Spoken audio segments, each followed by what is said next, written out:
Hi, you're watching Live Cricket, and this is another episode of Cricket News.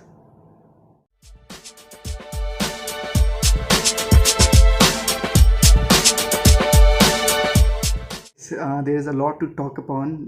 There's a lot happening in cricket. So yes, the team led by Shikhar Dhawan, the new Indian team, the young Indian team, have won the ODI series successfully by 2-1, and they have won the first T20I as well against the Sri Lanka.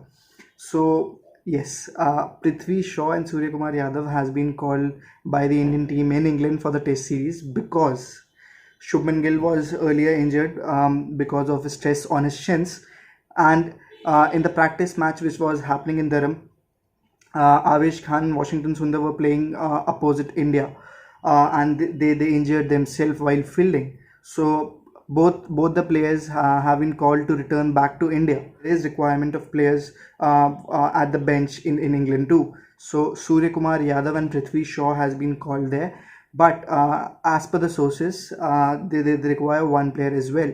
But this has not been confirmed yet.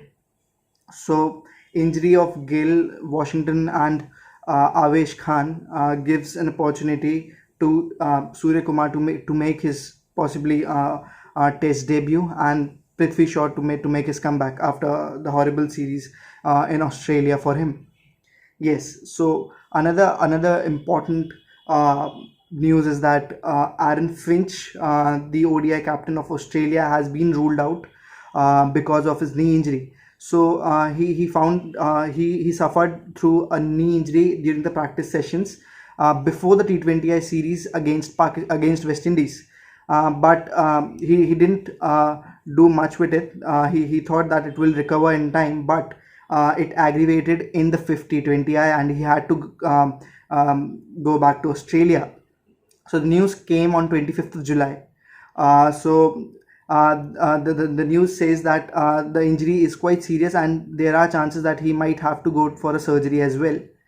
So, in the absence of Aaron Finch, who was just trying to make his comeback in the white ball cricket, in his absence, Alex Carey has been announced as the new ODI captain of the Australian side. And yes, that's, I think, a good decision. And there is obviously a plus point in making a captain for a wicket keeper.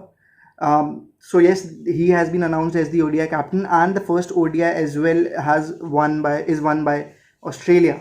The second ODI between Australia and West Indies was postponed because of the COVID case, and eventually they found out that a support staff of the West Indian team was tested positive, and therefore the match didn't happen on that particular day and it was postponed.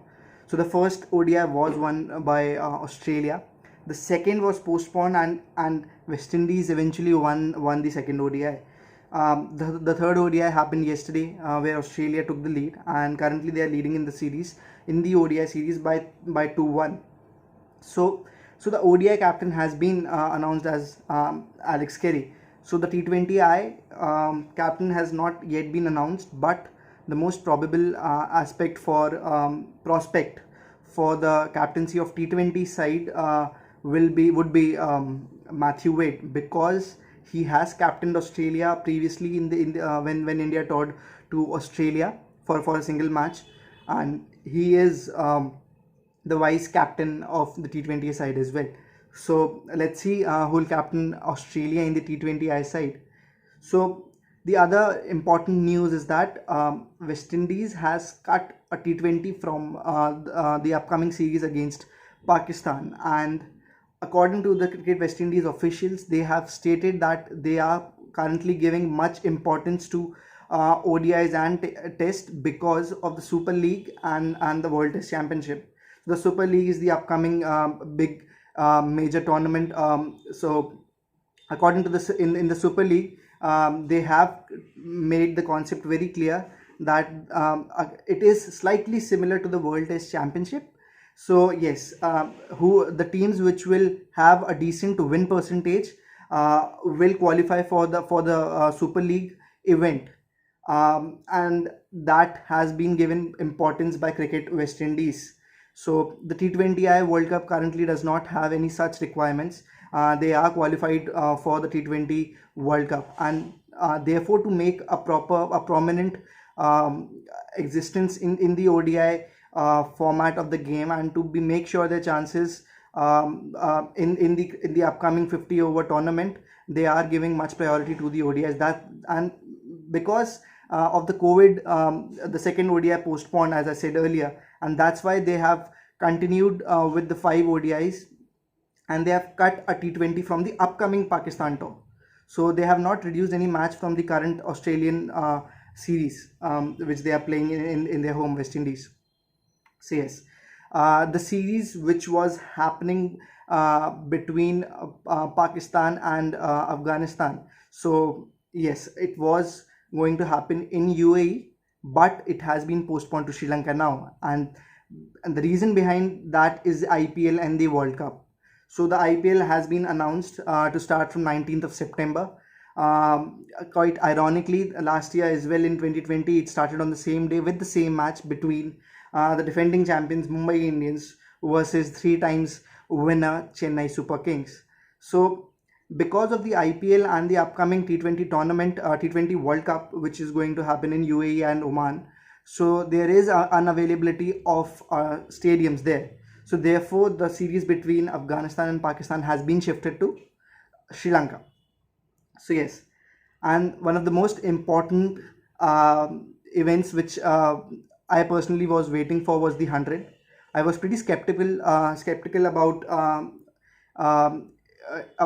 its existence, about its future, but looking at the current scenario, people are quite loving it in England as well as overall the world, all over the world. So the first match was also a quite prominent reason why it had a fluent start. It was a nail-biting finish. So there has been quite how can I say, major changes in the way of playing. So as many cricket pundits have discussed earlier as well, that the concepts of over has been removed. So a bowler can either bowl 5 balls at a time or can bowl 10 balls at a time. As I said, the concept of over has been removed, and the ends will also be changed after 10 balls, not after 6 balls. So the concept of over is not there. So because of which the time will also be reduced, and they have also imposed various implications on time bound. So if a player, if a team does not complete their speculated balls in particular time, so they'll be fined by keeping a fielder inside the circle at the end balls in the later phase of the innings. Other important change in this format is that whoever gets out, the ball will be faced by the new batsman. Whether the strikes ends are changed or not, that does not matter in this format. The ball will be faced by the new player who will come to the crease. So yes, this is a new format. Ben Stokes recently said that what IPL did for India, the 100 could do for England. So yes, it is looking a quite prominent format to me for both men's and women's cricket. It is globally promoting the game at a higher level, and it is improving women's cricket as well. Recently, Jemimah Rodrigues scored a fabulous match-winning innings of 92, and yes, we are not in a habit to see such innings by a woman cricketer, and this concept and this new format is bringing such glories to the cricket. So yes, these are some big changes, and quite looking forward to the upcoming games of the 100. So let's see what happens. So yes, that's it. One thing else. So Rishabh Pant, who was tested positive earlier, has now recovered from COVID and has returned to Dharam, where India is practicing for the upcoming tour to England. So yes, that's all from this episode. Let's meet in the other. Thank you.